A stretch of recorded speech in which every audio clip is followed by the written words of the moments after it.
জয় কি সুতোয় ঝুলছে? S M Khaliduzzaman কি ঘটাতে যাচ্ছে ইতিহাসের সবচেয়ে বড় অঘটন? ঢাকার সবচেয়ে অভিজাত এলাকা গুলশান বনানী নিয়ে গঠিত ঢাকা ১৭ আসন। এখানে বিএনপির হয়ে লড়ছেন তারেক রহমান।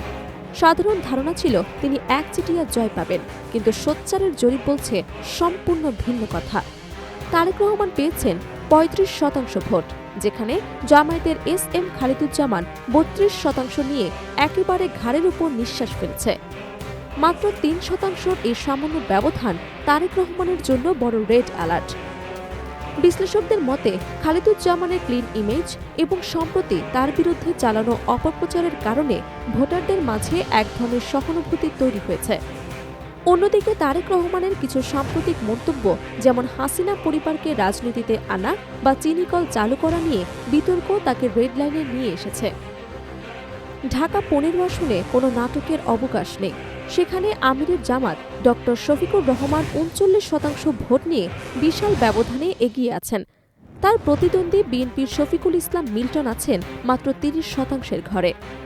৯% এই ব্যবধান নির্বাচনের মাত্র কয়েকদিন আগে পূরণ করা প্রায় অসম্ভব। ডক্টর শফিকের ব্যক্তিগত ভাবমূর্তি এবং জামায়াতের সুশৃঙ্খল প্রচারণা এখানে বড় ফ্যাক্টর। অন্যদিকে ঢাকা ১১ আসনে জুলাই বিপ্লবের আইকন নাহিদ ইসলাম ৪১% ভোট নিয়ে শক্ত অবস্থানে রয়েছেন। তার বিপরীতে বিএনপির পুরনো নেতা এম এ কাইয়ুম ৩৭% ভোট পেয়ে লড়াইয়ে থাকলেও তরুণ ভোটারদের জোয়ার নাহিদ ইসলামের পক্ষে যাচ্ছে বলে মনে করছে জরিপ সংস্থাটি। ঢাকা ১৩ আসনে হাড্ডাহাড্ডি লড়াই চলছে ববি হাজ্জাজ এবং মামুনুল হকের মধ্যে। জরিপ অনুযায়ী ববি হাজ্জাজ ৩৭% আর মামুনুল হক ৩৪% ভোট পাচ্ছেন। ব্যবধান মাত্র ৩% কাছাকাছি। তবে বিশ্লেষকরা বলছেন মাদ্রাসা শিক্ষিত ও রক্ষণশীল ভোটাররা সোচ্চার জরিপকারীদের এড়িয়ে চলেন। এই সাইলেন্ট ভোটাররা যদি ভোটের দিন ব্যালটে ঝড় তোলেন, তবে এই ৩% গ্যাপ কভার করে মামুনুল হক সহজেই জিতে যেতে পারেন। সোচ্চারের ডাটা সায়েন্স ম্যাথোডলজি বলছে র্যান্ডম স্যাম্পলিংয়ে অনেক সময় রক্ষণশীলদের পাওয়া যায় না, যা ভোটের দিন বড় চমক হতে পারে। জরিপের পরিসংখ্যানে মানুষ এখন আর চাঁদাবাজি, টেন্ডারবাজি বা দখলদারিত্বের পুরনো সংস্কৃতিতে ফিরে যেতে চায় না। ভোটারদের একাংশ মনে করছেন বিএনপিকে ভোট দেওয়া মানে পুরনো বোতলে নতুন মদ।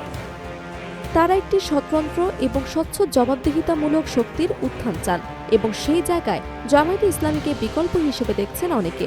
ডক্টর শফিকুর রহমানের ক্ষমা ও সংশোধনের রাজনীতি বনাম তারেক রহমানের কঠোর অবস্থানের তুলনা এখন সাধারণ মানুষের আলোচনার বিষয়। ১২ ফেব্রুয়ারি ভোটকেন্দ্রে যাওয়ার সময় মানুষ কি শান্তি আর নিরাপত্তা বেছে নেবে, নাকি ফিরবে পুরনো সেই সহিংসতার দিনে, সেটি এখন দেখার বিষয়।